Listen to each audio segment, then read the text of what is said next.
Vamos a hablar de política local, de una concejalía que suscita mucho interés prácticamente todo el año, pero ahora, cuando hablamos de presupuestos, pues un poco más. Nos acompaña el concejal de Hacienda, nos acompaña el concejal de Patrimonio y de Personal, Jesús Hernando. Buenas noches. Buenas noches, ¿qué tal? He dicho Hacienda, Personal, Patrimonio, siempre te he dicho cargo más. Porque... Siempre te he dicho que todos los cargos que tengo no caben en la tarjeta: Patrimonio, Informática, Régimen Interior. Bueno, al final, se resume Hacienda y Régimen Interior y ya está. ¿Cómo es posible que estemos en mitad, ya más de mitad del mes de febrero, y todavía no tengamos los presupuestos aprobados, ni en Medina del Campo, ni en la Junta de Castilla y León, ni en el país, ni en España, ¿no? ¿Cómo es posible que ya llevamos, casi vamos a entrar en el tercer mes del año y todavía no conocemos, están aprobados esos presupuestos? Pues efectivamente, así es. Te iba a decir, pregúntaselo a Montoro, a ver por qué. Ojalá tuviese la suerte de tener tan próximo a mí como tengo a usted, para que vienes aquí a contarme. Tengo yo también ganas de tenerle así cerca. En fin, bueno. Independientemente de lo que tú dices, que por supuesto no están aprobados los presupuestos del Estado, de los cuales dependemos en gran medida por aquello de los fondos de participación en los tributos del Estado, dependemos de ello, dependemos también de la participación, de los fondos de participación de la Junta de Castilla y León, que también nuestro presupuesto depende de ello, pero sí es cierto que nosotros tenemos otro hándicap más importante, que lo he dicho en estas cámaras también: no tenemos interventor. Desgraciadamente, la interventora que nosotros tenemos aprobó la oposición a nivel nacional y la han obligado, porque así lo marca la ley, a hacer un curso de 4 meses, y estos 4 meses pues estamos sin interventor, y no es porque no hayamos intentado buscar por todos los lados, es que no hay interventores disponibles en España. Por lo tanto, pues aquí estamos en este bypass, porque sí es cierto que ya en el mes de septiembre ya empezamos a elaborar el presupuesto, el borrador de presupuestos. Yo tengo un borrador, pero claro, ahora hay que aplicar, en función de lo que digan los presupuestos del Estado, el techo de gasto, la liquidación, etcétera, etcétera, y todo eso depende del Estado y de la Junta de Castilla y León, aparte de la falta de interventor. Entonces estamos ahí en esa espera para poder cerrar absolutamente el presupuesto del año 2006, ver cuál puede ser nuestro techo de gasto para el 2017 y en función de eso ajustar ese primer borrador que yo tengo de los presupuestos. Por otros años, ¿recuerda usted ahora mismo cuánto suele ascender la aportación del Gobierno de España de los presupuestos del Estado a Medina del Campo? Sí, aproximadamente son 2.400.000 euros. Eso del Estado, y de la Junta, entre planes de empleo y lo que nos corresponde de los tributos, pues alrededor de unos 500.000 euros.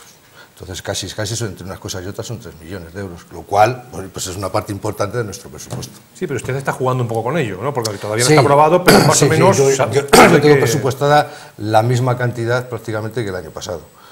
No creo que cambie mucho la cuestión. Sí es verdad que, por ejemplo, la participación en los tributos del Estado depende mucho del número de habitantes, y sí es cierto que nosotros hemos bajado el número de población y, por lo tanto, en cierta medida se verán mermados, lo cual también se va a compensar porque el Estado tenía con nosotros una deuda desde el año 2007, me parece que nos va compensando poco a poco, y que este año nos liquida totalmente, con lo cual es un poquito más de dinero que compensará lo uno con lo otro.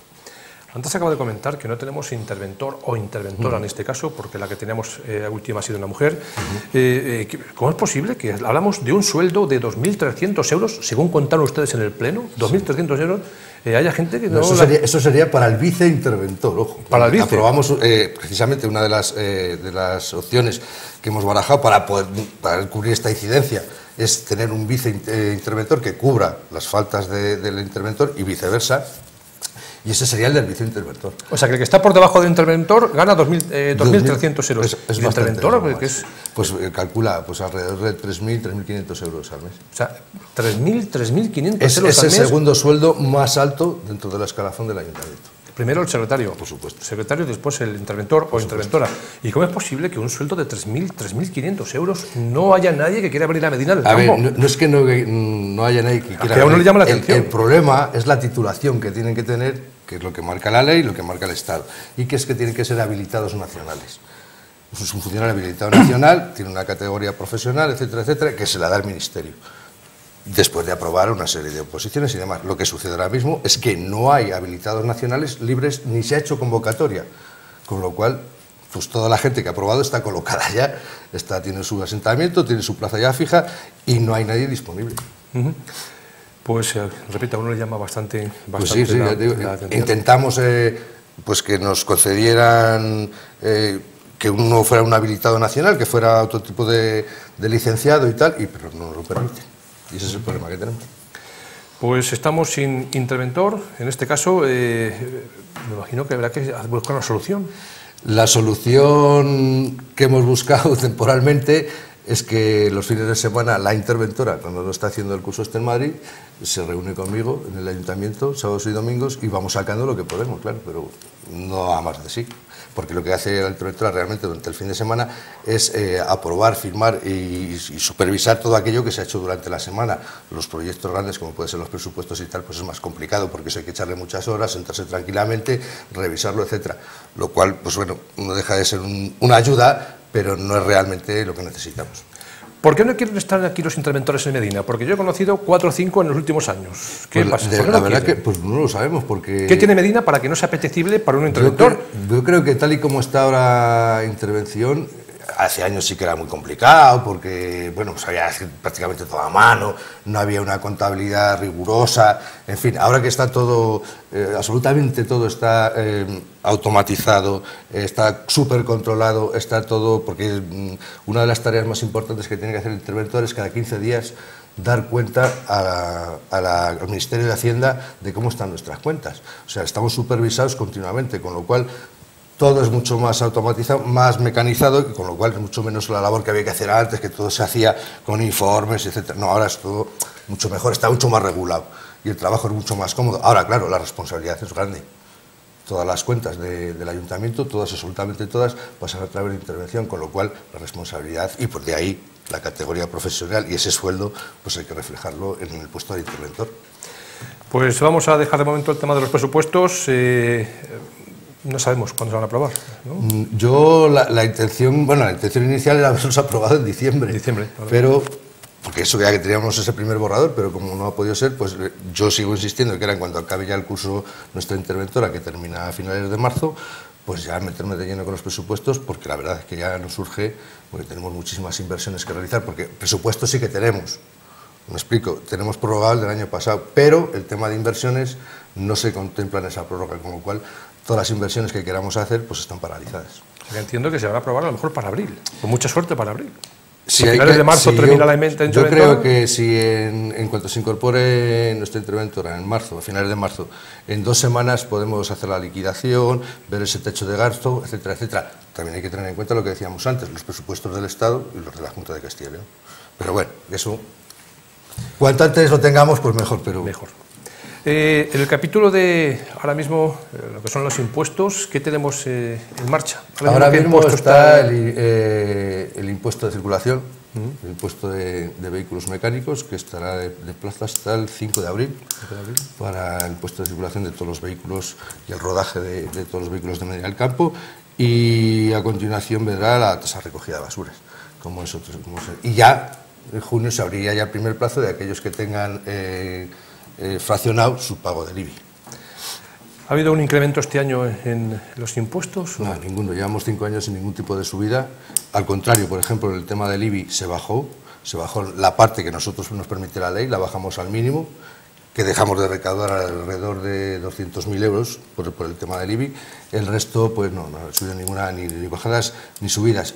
No solo ya los impuestos, sino en precios públicos también, no ha habido ningún tipo de subida. Sí, me acaban de decir ahora que para el próximo pleno hay una revisión de precios del patronato, pero a la baja, y también habrá una revisión de precios en el tema de desinfección de vehículos.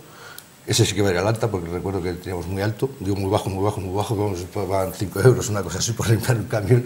En fin, ese sí que se va a revisar, pero bueno, que no son cantidades excesivas, ni tampoco nos van a solucionar las arcas municipales. Pues ya lo saben ustedes, que estamos ahora inmersos en pleno proceso para pagar lo que es el impuesto de vehículos, que lleva ya unos cuantos años, por lo menos 5, sin subida. Yo, desde que estoy de concejal de Hacienda, no ha habido subidas de ninguno de los impuestos. Los impuestos. Por cierto, ya que hablamos de vehículos, ¿una ITV en Medina para cuándo? Porque pues siempre estamos hablando de la ITV, que Medina, que tiene Cuéllar, que tiene Arévalo, que tiene Tordesillas, digo por decirlo más cercanos, sí. Y estamos nosotros aquí, somos más grandes. La verdad es que las concesiones de la ITV no dependen de los ayuntamientos, dependen de la Junta de Castilla y León.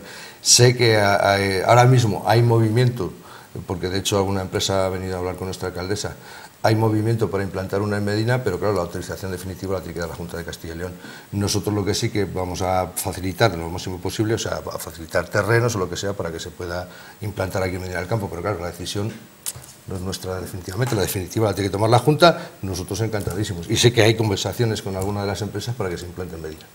Ya no que venga aquí la gente a hacer gasto en la hostelería o en el comercio, sino simplemente por facilitar a los propios vecinos de Medina, claro, el que pasen la ITV, ¿no? Pues claro, en Medina. Además, uno de los hándicaps que tiene Medina del Campo, por ejemplo, las ITVs, aprovechando nuestro domingo abierto, evidentemente la gente podría pasar también su ITV y además hacer las compras en Medina del Campo, que es otra facilidad. Bueno, sería tremendo. Entonces, los domingos abierta la ITV aquí en Medina. Sería... Bueno, pues no vamos a descartarlo con el tiempo. Dejamos el apartado de Hacienda y vamos al de personal. Ahora mismo creo que están revisando el RPT. La RPT. Bien, por hacer un poco de historia. En el año 2000... Sí, que el RPT, digamos, para los espectadores... Es la revisión de todos los puestos de trabajo de la plantilla del ayuntamiento. O sea, cómo la tenemos, dónde la queremos llevar y, sobre todo, clasificar cada personal en su apartado correspondiente, su grupo correspondiente de trabajo y definir todas las funciones de cada uno de los puestos de trabajo. Es un trabajo pues, importante, de muchas horas, y por lo que te iba a decir, hace años, ya no sé si fue en el 2008 o 2009, se encargó por parte del ayuntamiento una revisión de puestos de trabajo a una empresa privada que nos costó alrededor de 47.000 euros y que nunca se puso en marcha. Entonces, lo que nosotros ya empezamos la legislatura anterior muy levemente, pero ahora ya en esta legislatura ya no lo hemos tomado totalmente en serio, y lo que estamos haciendo es nuestra propia revisión de puestos de trabajo con los distintos sindicatos. Yo en su día pedí el informe correspondiente de cada uno de los jefes de servicio y con toda esa documentación ahora lo que hemos entrado es a revisar servicio por servicio, organizarlo, ver qué deficiencias tenemos de personal o dónde nos sobra y reubicar a todo el mundo en función, claro, de lo que decía antes, de aplicar las funciones muy claritas de cada uno de los trabajadores. En base luego a esa RPT, pues saldrá la oferta de empleo público. Es decir, si yo necesito, como solución de esa revisión, necesito 10 peones, pues yo podré convocar 10 peones a oferta de empleo público, siempre y claro, con las limitaciones que marca el Gobierno. Como sabes, hasta ahora las contrataciones estaban muy restringidas, salvo en cuerpos de seguridad y en educación. En el resto de plantillas o amortizábamos plazas o no nos dejaban contratar a nadie, salvo en aquellas que venían vía subvención, que era cuando aprovechábamos para hacer grandes contrataciones, que era el verano. Pero el resto de la plantilla lleva años sin sacarse a convocatoria pública a oposición. Pues te diré, bueno, hemos ido sacando con cuentagotas alguna de oficial de obras, por lo que nos ha ido aprobando el Ministerio, pero vamos, que ha sido muy poquito policía también. Hemos visto policías nuevos en Medina, ¿verdad? Efectivamente. ¿3 policías hemos visto? 3 policías nuevos. Tenemos prevista otra convocatoria para este año porque te digo, en los cuerpos de seguridad no hay limitación. La verdad es que la plantilla que tenemos de policía es bastante reducida y por otro lado ya es bastante mayor. Con lo cual ya se están viniendo jubilaciones encima, que esos puestos hay que cubrirlos, evidentemente. También es cierto que hay mucho traslado entre las distintas agrupaciones de policía municipal y nuestra plantilla de policía siempre está en mínimos. Precisamente una de los servicios que revisamos en la última reunión de la RPT fue la policía, donde se vieron todas estas carencias y cómo suplirlas, claro. Yo no sé, pero un día hablando con agentes de la policía local me comentaban que ellos están cobrando ahora mismo menos que en otras poblaciones. Yo digo, sí. Hace pues, 5 o 6 meses, ¿no?, que salió este comentario. Y más que en otras, también, poner ejemplo de que menos, pero también cobran más que otras. La verdad que, bueno, una de las funciones también que tiene la RPT es revisar precisamente los sueldos del personal en función, bueno, también hay que tener en cuenta cuáles son nuestros ingresos y hasta dónde podemos llegar. La policía, igual que el resto de trabajo del ayuntamiento, pues tiene derecho a percibir un emolumento en función también de esa categoría profesional, de valorar sus riesgos laborales, etcétera, etcétera. Y bueno, la RPT lo que hace finalmente, en la última parte, es dotar económicamente a todos los puestos de trabajo en función de esa revisión, claro, en función de la valoración que salga de su complemento específico, de su complemento de destino, etcétera, etcétera. Si es verdad que aquella RPT que se hizo por parte de la empresa era un dineral, o sea, la revisión que pues, suponía aquello al final del resultado obtenido era una barbaridad de dinero lo que había que aumentar en la plantilla del ayuntamiento. Ahora mismo hay un compromiso de que se va a estudiar eso y se aplicará una cantidad totalmente prudente dentro de esa revisión de puestos de trabajo, que no supone que suba el sueldo a todo el mundo. Hay una cosa que uno de verdad casi no llega a comprender, y es cómo el gobierno central puede parar las contrataciones de los ayuntamientos, porque pues nosotros, los ayuntamientos saben precisamente el personal que necesitan, ¿no? Claro, entonces, claro. Nosotros, fíjate, por ejemplo, llevamos años sin carpintero. Cuando ha habido subvención sí que hemos metido eventualmente un carpintero, pero ahora mismo estamos sin carpintero. Es un ejemplo. También nos van a faltar fontaneros, nos falta de todo tipo de peones oficiales. Como la ley Montoro nos prohibió taxativamente que se efectuaran ese tipo de contrataciones, incluso que se amortizaran plazas cuando había jubilaciones, pues claro, pero no solo ha pasado en los ayuntamientos, ha pasado en la administración pública en general, hospitales, bueno, todo lo que es administración pública en general ha sufrido esta ley Montoro. Estamos pendientes a ver si va a haber prórroga en esa ley o no, que vendrá de acompañamiento con los presupuestos del Estado, pero vamos, evidentemente todos los municipios, apoyados por la Federación de Municipios, estamos en que se derogue esa norma. Claro, por lo menos cada uno en su casa sabe lo que necesita. Porque es que, bueno, en fin, si no tuviéramos recursos económicos, me refiero, para poder hacer esa contratación, pero yo en mi plantilla de mi ayuntamiento tengo dotada esa plaza económicamente. O sea, si ahí sigue figurando un carpintero y la tengo dotada económicamente, o sea, me permite contratar, pero claro, la ley no me lo dejaba. En eso estamos. Cuando usted se dio cargo de la Concejalía de Urbanismo, de Hacienda, ¿recuerda usted cuánto ascendía el presupuesto del Ayuntamiento de Medina? Pues hubo un momento que llegó a 27 millones de euros. ¿Cuando usted se hizo cargo, el primer año? Ya el año que ya me hice yo cargo ya se redujo considerablemente y llegamos en torno a los 19-20 millones. Luego sí que es verdad que paulatinamente pues, ha ido reduciendo. Es verdad que nos ha dado menos dinero el Estado, es verdad que no hemos subido impuestos y por lo tanto no recaudamos más, y bueno, pues ha ido reduciendo, y este año, según el borrador que tengo, el primer borrador que tengo, pues no llegará a los 17 millones de euros. Digo esto porque conocemos el presupuesto y el capítulo 1, que es el de sueldos de los trabajadores. Bueno, sí. Bueno, es el que más se lleva, ¿no? Ahora mismo, alrededor de 8 millones de euros. 8 millones de euros. 8 millones de prácticamente euros. La mitad del presupuesto va para pagar a los trabajadores. Prácticamente. Y uno no puede pensar que a lo mejor hay un exceso de trabajadores en la plantilla de Medina del Campo en general, ¿o no? Yo considero que no. De hecho, la RPT, la parte que llevamos hasta ahora, lo que estamos notando que hay déficit de trabajadores, que necesitaríamos más. Sí, un matiz, porque nos estamos quejando siempre, como que hay mucho dinero o que se va mucho destinado a los trabajadores, y si encima hacen falta más. Pues... Claro, porque realmente la cantidad de servicios que da el Ayuntamiento de Medina tienen un coste, y el mayor coste es el de personal, pero esos servicios hay que darles, estamos obligados a darles.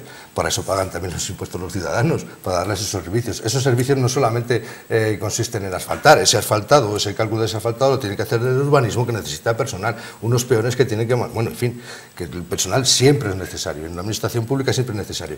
Yo creo que eso, que ahora mismo no estamos sobredotándolo, al contrario, lo que estamos es optimizando precisamente con este RPT, optimizando esos recursos humanos para facilitar todos estos servicios que da el Ayuntamiento.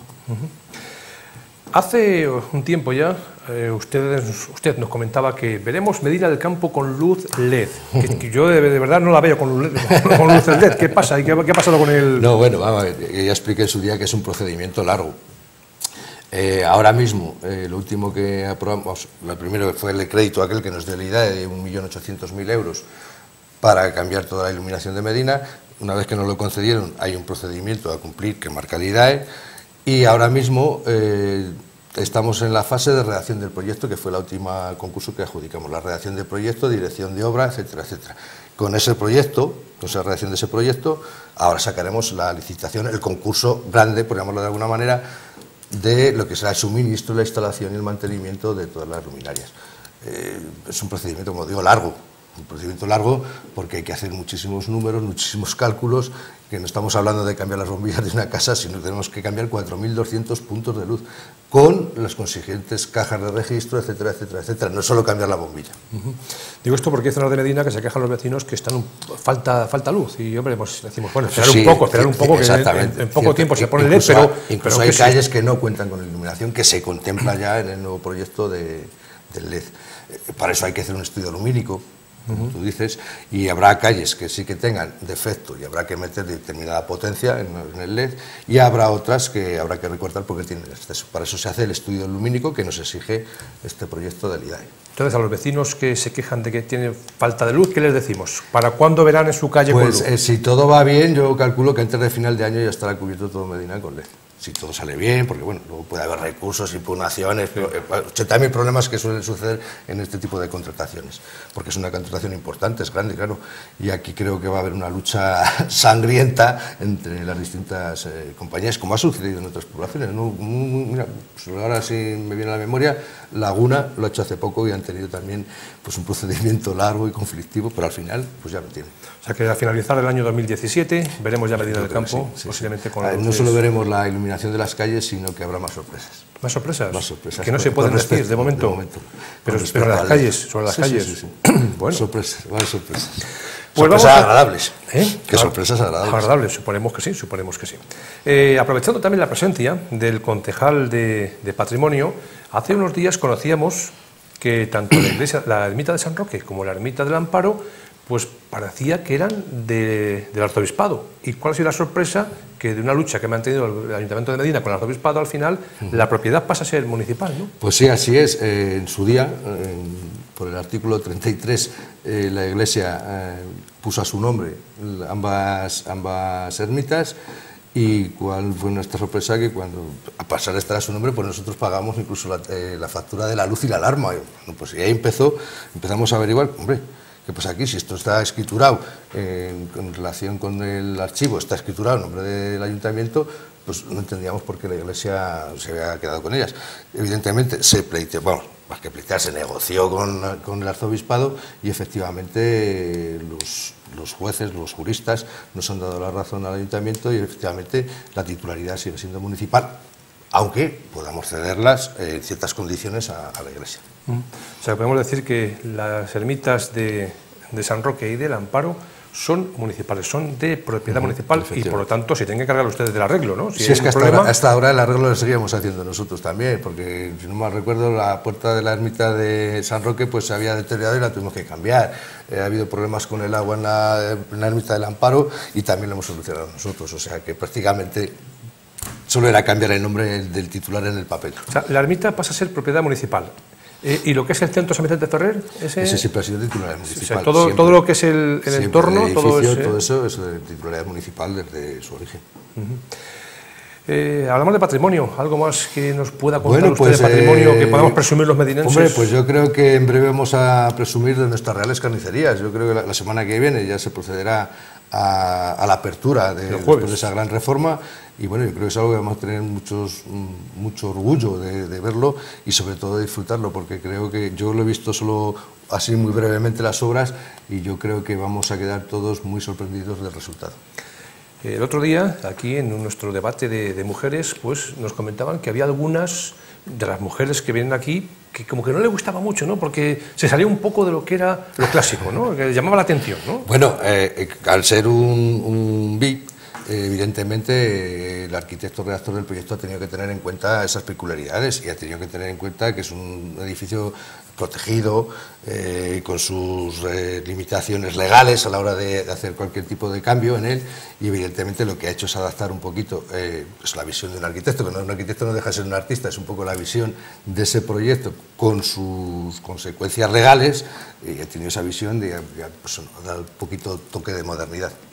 Pero bueno, yo considero que es leve, tampoco era... Es que claro, también a lo mejor estamos acostumbrados a ver las chapas, aquellas oxidadas que le daban también un carácter más añejo, pero evidentemente eso pues ha salido todo a la luz y tiene pues nuevo aspecto. Bueno, habrá que verlo, ¿no? Para poder juzgarlo y para poder opinar. En breve. Tenemos que finalizar, Jesús Hernando, pero lo último es para que me hable del pleno. Un pleno que no sabemos, falta una semana, no sabemos cuándo va a ser. Pues sí, en teoría tiene que ser a las 7 de la tarde, claro. el lunes día 27. 27, efectivamente. Pero ese día tenemos el desfile de carnaval. Claro, ustedes han dicho, no, hombre, nosotros tenemos que salir de carnaval ahí, ¿no? Ya sabes que nos encanta participar, nos sentimos uno más.